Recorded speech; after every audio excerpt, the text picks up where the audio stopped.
Hello and welcome to another video.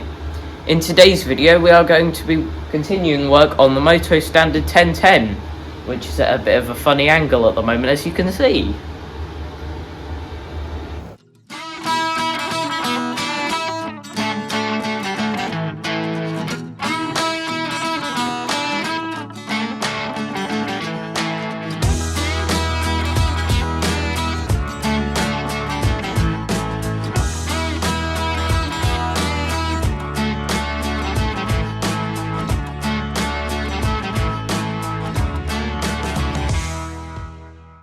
You may recall in the previous video we took apart the front axle and took the stub axles off and worked out what parts we needed to buy to reduce the wear in the steering. And don't worry about the angle, this is at, it's safely hoisted there. But then, and our charger's being musical again in the background, we then, that evening, after recording that video, we went inside, and about 5 PM we went to our favourite bush supplier's website and ordered some parts. And we were sitting there having lunch the next day, and these came in the back of a Royal Mail van. And for those of you in the UK, will know about the postal strikes recently. To get these overnight, pretty much, and being delivered by Royal Mail is pretty much unheard of, so thank you to the supplier for getting these out so quickly. And today we're going to be installing some of these bits. Now to go through what's in the bag. So first up we've got 8 of these bushings, which are identical to the original ones that are used inside the wheel, and also on the axle where the stub axle goes into it, there, one there, so there's 2 in there and 2 in the wheel, and then that's the same on both sides, hence why we've got 8 of them. And then less urgent, but we bought 2 of these. These are new bearings to go inside of the PTO pulleys here at the front, so that's an additional thing that we can be doing. And also, a bit of an experiment will be these flange bushings that we bought, and let us show you what they will be for. As we showed you in the previous video, we bought some new ones of these, the tie rod ends for this steering rod, which goes between the 2 stub axles. Now that should eliminate some of the wear which was in the pin part on there, and I shall show you that now. I'll connect this up to here, and you can still see there is some backwards and forwards movement, which obviously isn't in our new pin, it is in the plate there. Now that is where our flange bushings come in, because they have an interior diameter of 12mm, which these pins fit perfectly. If I just unclip this and show you, that fits that perfectly with no movement. And then 15mm exterior diameter, and what we're going to do is we're going to drill out these oval holes to 15mm, and then press one of these in so that it sits like that. And while the whole bushing fits in between there fine, like that, we might actually trim it down a bit, seeing as it does overhang quite a lot on there. Now the reason for buying flanged bushings rather than just normal ones is that this face here is actually very worn, where this has been in contact with the tie rod ends on here, and that's caused that to wear a lot. So putting the new flanged bushings in will create a new contact face, which will wear instead of this face wearing. And earlier, before we started recording, we got this spare bit of plate, and we drilled a 15mm hole in it, and that is a nice snug fit in there. So when we drill these out to 15mm and press the bush in, it will be a nice tight fit in there too.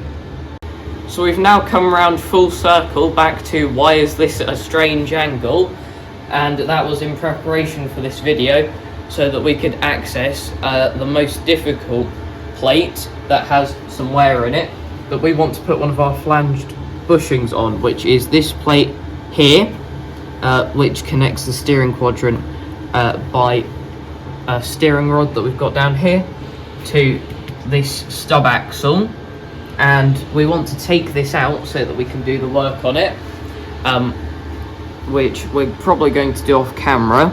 We think that you have to undo this and then it should come out that way with the steering quadrant with it, so it might be a bit complicated and there's some stuff we might have to weave it around to get it out, so that's why we're going to be doing it off camera.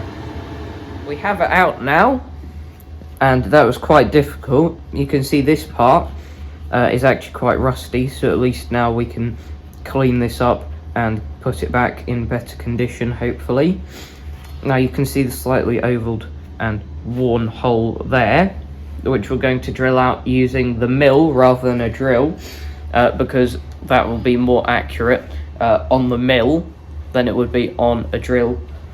And also we now need to work out how to mount this in a mill vise, so that we can actually drill through there, which will be interesting because that looks like it will be a bit of a difficult thing to clamp. We are over at the mill now and we have everything set up.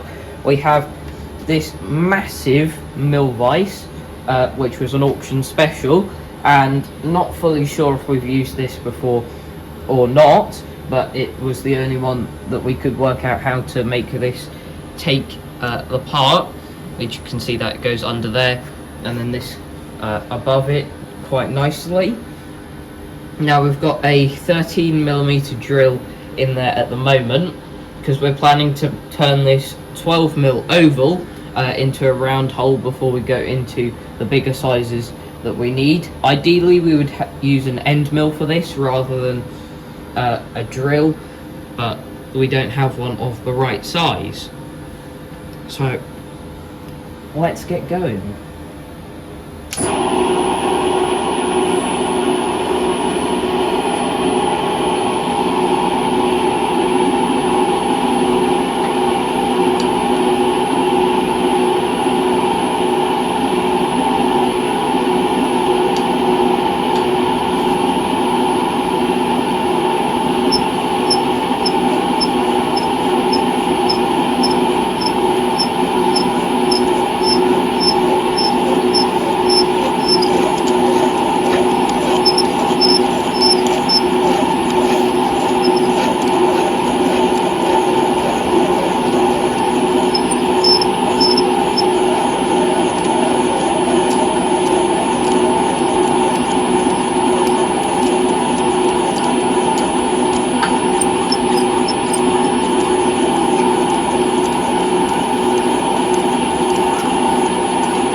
Mil drill bit in and put on a bit of cutting fluid on there,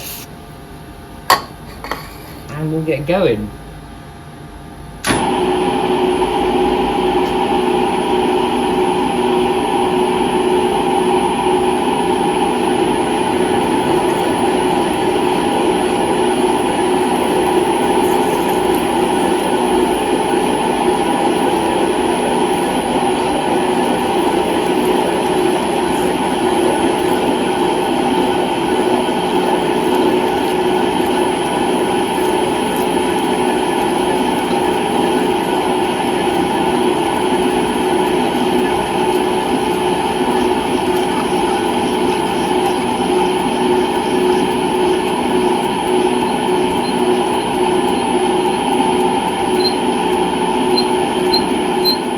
Hole fully drilled now, our next problem is pressing in the this bush, which we are going to use our 30-ton hydraulic press to get this in. And the next problem we've got is placing this on here somehow and supporting it properly so that we can press this in.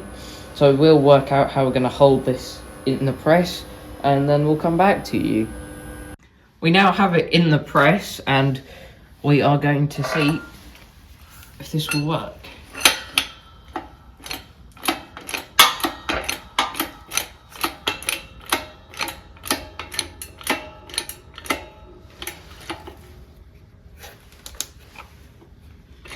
Bit better light for you.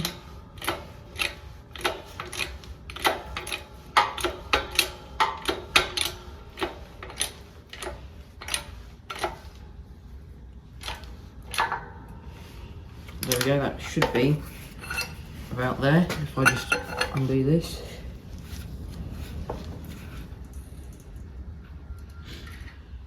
There we go.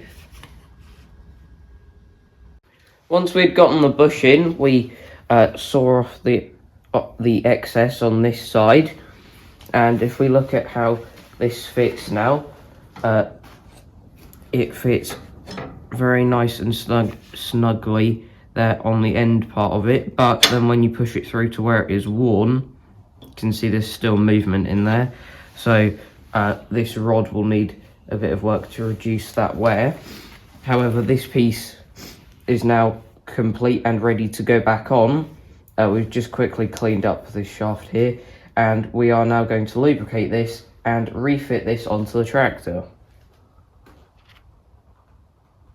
We have all of this back in place now, and we move on to the left stub axle, and we're going to put the flange bushing in there, which we may struggle a bit more than the previous thing that we put the bushing in, because that's a lot more ovaled in this one. We're not going to do the ones on the other side yet, because we obviously have a lot more work to do on that stub axle, and we're not fully decided on how we're going to do that.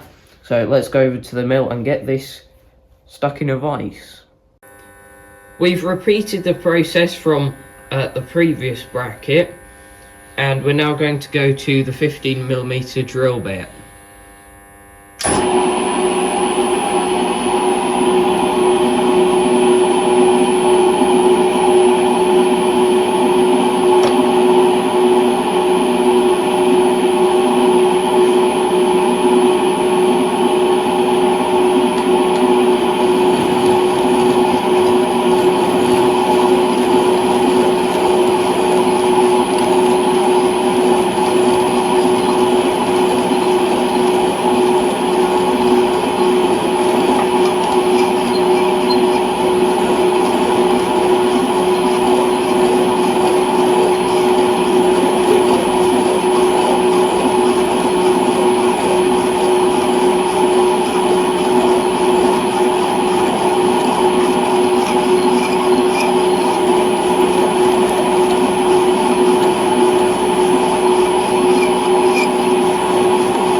There we go.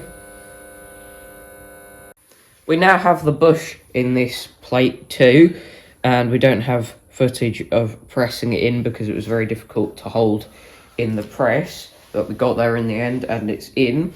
Now if we test with one of our pins, there we go, very nice tight fit, there isn't any play in there, and that will work very well when it's reassembled and everything. However, that has been quite time consuming, putting the bush in here, and also that bracket that has part of the steering quadrant on, mostly because of how difficult it is to get to that.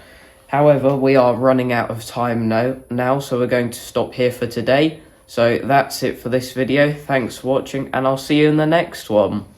Bye.